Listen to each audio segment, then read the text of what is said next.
The chef, who is best known alongside his real-life friend Dave Myers, is currently appearing on their newest BBC show, The Harry Bikers Go North.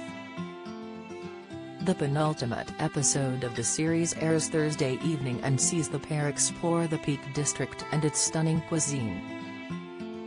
But worryingly, C's career was nearly stopped in its tracks by what he refers to as the schmozzle with his head. Talking to the Mirror in the first interview since his ordeal, C tried to play down his experience. He casually says, "I am fine." Speaking about his side effects, or lack of, the chef recognized how extremely lucky he was to recover from the condition. C continued to say, "I'm an incredibly lucky man to even be here today to talk about it. I can't thank the doctors and nurses enough. There have been no lasting effects, none that you'd notice other than I am slightly better than I was before. No deficit as they say. Arthritis diet, the 13PT will reduce painful symptoms of arthritis. It's an incredibly scary thing. More people die from this type of thing than survive." Before the brain aneurysm struck, C acknowledged that he was feeling the healthiest he had ever been after losing a whopping 3 stone due to a diet he did with Dave. But suddenly, the chef found himself being rushed to hospital for an emergency procedure. "I just started getting a severe headache," C says. Over a 4-day period it got worse and worse and worse. "I thought, oh my God, I am in trouble here." The common mistake people make when showering that can be harmful, insight Joanna Lumley, health star left badly shaken up by health condition, latest dementia, the food to eat in your 60s to lower your risk, major new study, tips. His mysterious condition then started to affect his everyday life.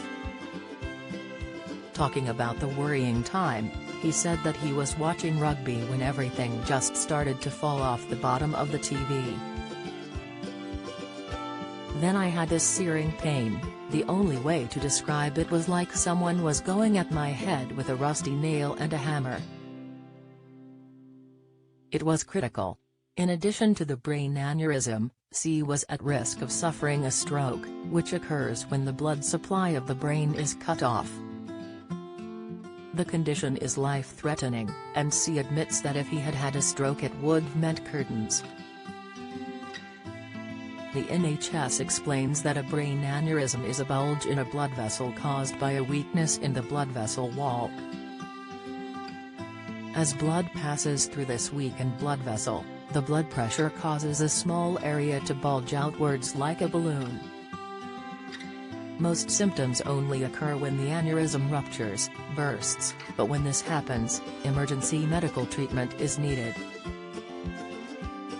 Symptoms that indicate an aneurysm has burst includes a sudden agonizing headache. It's been described as a thunderclap headache, similar to a sudden hit on the head, resulting in a blinding pain unlike anything experienced before, a stiff neck, sickness and vomiting pain on looking at light. If detected before it ruptures, a brain aneurysm can be treated to prevent future rupturing. Recommended treatment usually involves either filling the aneurysm with tiny metal coils, or an open operation to seal it shut with a tiny metal clip. In C's case, he also had a lumbar puncture, which uses samples of fluid from the base of the spine to analyze for signs of bleeding. This procedure is used when an individual's brain aneurysm has burst. Recovery from a brain aneurysm lasts long after an individual is discharged from hospital, as the Brain Aneurysm Foundation explains. Survivors face the potential for physical, emotional, and cognitive changes that can be minor or significant, short-term or long-lasting. Unfortunately, there is no way to predict how long improvements will take, or even if much improvement will occur. Some physical changes that individuals might experience include numbness, hearing loss, jaw pain, bad memory, clicking noises in the head, groin pain and hair loss.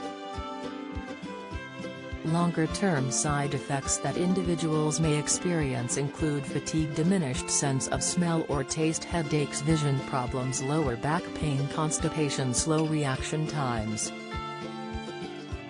Talking about his recovery journey at the time, C said, "I walk at least 2 miles a day and cycle when I can because with brain injuries it can be difficult. Your stamina levels drop for one reason or another. I'm not back working yet. I want to keep myself right. The last thing I want to do is fall over on a shoot. I want to make sure I'm 100% fit. And I'm getting there."